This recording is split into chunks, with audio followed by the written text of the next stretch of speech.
તો હવે નાગેશ્વર જ્યોતિર્લિંગની ધર્મધજા પર ફરકે છે અને ભગવાન શિવનું સાનિધ્ય 12 જ્યોતિર્લિંગ પૈકી એક. જય દ્વારકાવાળા.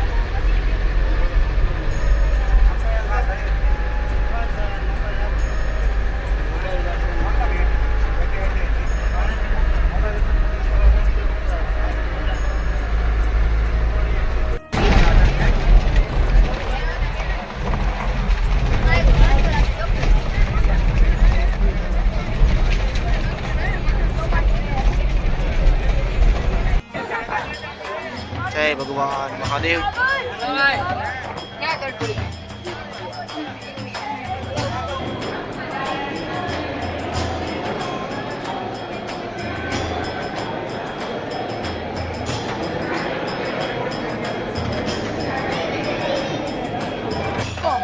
तो आ भगवान नागेश्वर द्वादश ज्योतिर्लिंग पैकीનું એક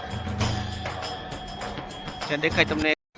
તો છે દોસ્તો, અત્યારે આપણે ભગવાન શિવનું ધામ એવું નાગેશ્વરમાં, અને તમે જોઈ શકો છો મારી પાછળ એક્ઝેક્ટ નાગેશ્વરની મૂર્તિ. અને આમ કહેવાય ગુજરાતમાં આવેલા 2 જ્યોતિર્લિંગ પૈકી સોમનાથ અને બીજું છે આપણે દ્વારકા પાસે આવેલું નાગેશ્વર. ભગવાન શિવના આપણે દર્શન કરવાના છે. તો હાલો હવે થોડીક વારમાં છે બધા વિદ્યાર્થીઓ સાથે શિવના દર્શન કરી. હર હર મહાદેવ હર. તો ભગવાનની 125 ફીટ લાંબી છે મૂર્તિ દેખાય છે તમને. હર હર મહાદેવ મહાદેવ મહાદેવ મહાદેવ. 12 જ્યોતિર્લિંગ દારૂકાવડ નાગેશ્વર.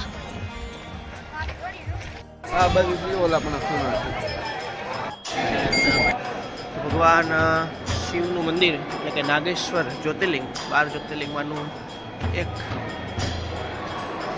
नाग के रूप में भगवान शिव की है पूजा होती है ने अपने दर्शन करिए छी भगवान शिव सानिध्यना.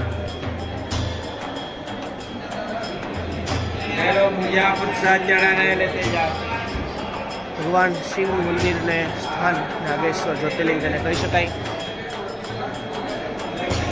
देखाय छे भगवान शिवनी पूजा છે થાય છે નાગના રૂપમાં નાગેશ્વર ધામ તરીકે.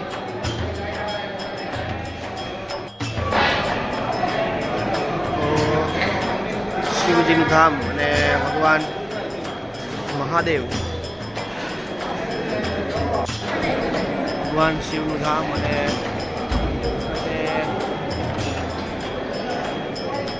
નાગેશ્વર જ્યોતિર્લિંગ. તમને સન્મુખ દર્શન થાય છે. પૂજાની થાળીઓ,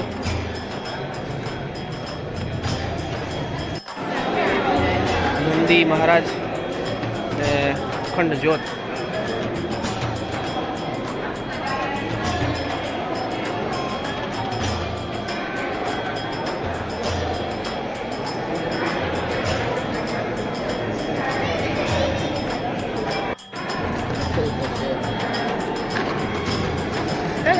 શિવની પ્રતિમાઓ અને સાથે ઘણું બધું એ તમને જોવા મળશે. હા, જોઈ શકો તમને સમગ્ર પ્રાંગણ દેખાય છે મંદિરનું અને આખે આખું જો નાગેશ્વર જ્યોતિર્લિંગ છે. મહાદેવ હર બોલો. હા, રેડી. તો આ છે ભગવાન નાગેશ્વર દ્વાદશ જ્યોતિર્લિંગ પૈકીનું એક. જ્યાં દેખાય તમને 125 ફૂટ ઊંચી ભગવાન શિવની પ્રતિમા, વિશાળ. તો હવે નાગેશ્વર જ્યોતિર્લિંગની ધર્મધજા પર ફરકે છે અને ભગવાન શિવનું સાનિધ્ય 12 જ્યોતિર્લિંગ પૈકી એક એટલે કે દારૂકાવનમાં આવેલું નાગેશ્વર જ્યોતિર્લિંગ જેના તમને દર્શન થાય. હા, તો તમને દેખાતી છે બહુ મોટી બધી શિવલિંગની આકૃતિ સમાન ભગવાન શિવજી. અને અહીંયા પણ નાના નાના મંદિરો છે જ્યાં આપણે દર્શન કરીએ.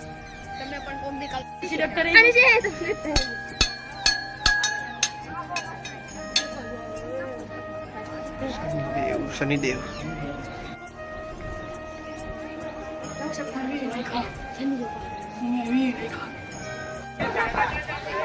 જય ભગવાન મહાદેવ.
દોસ્તો અત્યારે આપણે છીએ સિગ્નેચર બ્રિજ ઉપર અને ભગવાન તેને નામ આપ્યું છે સુદર્શન સેતુ તો સિગ્નેચર બ્રિજ ત્યાં આપણે ઊભા છીએ. આખી સ્કૂલ બસ છે આખી હવે ફોટોશૂટ માટે ઊભી છે.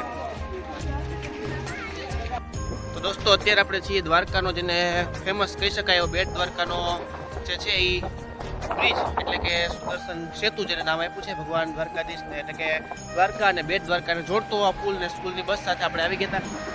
બસ દર્શન કરી આપણે બેટ દ્વારકા અને હવે પાછા રિટર્ન જઈ રહ્યા છીએ. ધીરે ધીરે હાલો હવે આ બ્રિજ ઉપરથી છે એ બસ હાંકીએ અને આગળ વધીએ. જય દ્વારકા.